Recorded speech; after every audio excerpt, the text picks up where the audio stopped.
হবে না আর।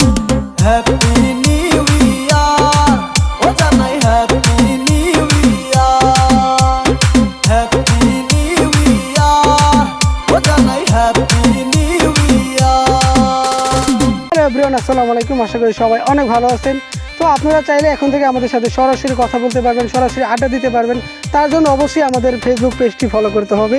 এই পেজে এখন থেকে আমরা নিয়মিত রাত 10টার পর লাইভে আসি এবং সবার সাথে জমিয়ে আড্ডা দিয়ে লাইভে এসে। তো আপনারা যদি মিস করতে না চান, অবশ্যই আমাদের এই পেজটি ফলো করে আসুন।